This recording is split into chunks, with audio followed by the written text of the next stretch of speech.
Hello, I'm John Griffin, and this is my reflection video on the recent assignment I completed for class, my communications class, that is. My assignment was to come up with instructions and then take two test subjects, and have them follow those instructions and make sure that they understood them and were able to achieve the goal at the end of the project that I had set out for them. In this case, it was to field strip and clean my Smith & Wesson 9mm M&P shield. The two subjects I chose, Matt Stevens and Drew Stevens, had actually fired the gun before, but they're not gun owners, and they had never field stripped or cleaned it. In fact, they've never field stripped or cleaned any guns. One of the reasons I chose them is because they were slightly familiar with the gun. They'd shot it before.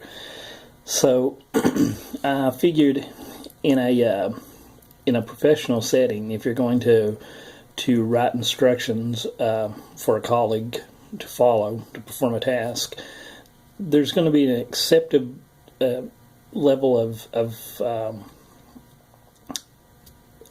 knowledge. They're not going to come into it completely cold. So I chose them, and we did it. Matt went first, and for the purposes of this assignment, I should say the gun was not loaded. So they did treat it, though, as it was loaded. And again, Matt went first, and I noticed that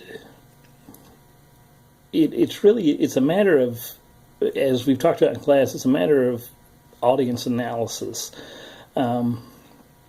Watching him work through the instructions, when I put them together, it was very step 1, step 2, step 3, step 4, and there were a lot of pictures. That was one thing about this. I put in a lot of pictures. And while he got all the steps in there, he may not have done it, in military precision order, but he did do it. And at the end of the assignment, he was good to go. The gun was clean. The gun was put back together correctly. He had field stripped the gun correctly.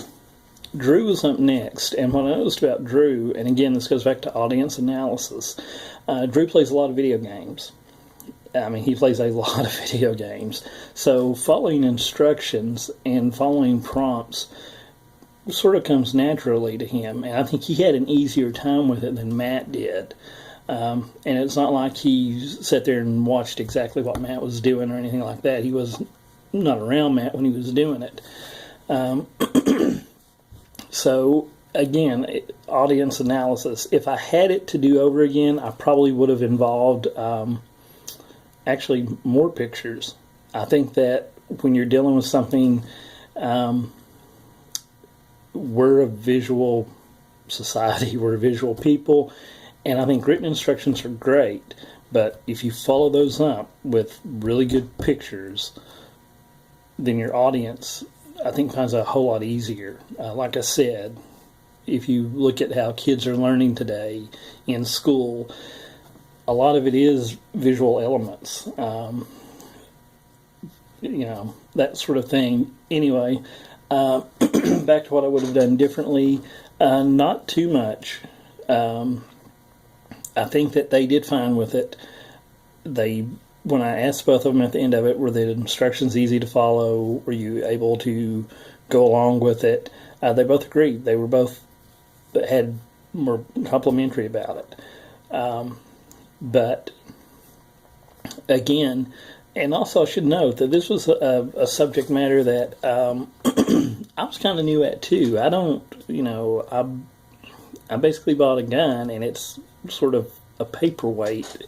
It just sort of sits there. So it's not like I'm shitting it all the time and cleaning it all the time myself. So it was interesting from my perspective to take something that was slightly unfamiliar to me, not completely, but slightly, and give instructions to other people and see how well they could follow it.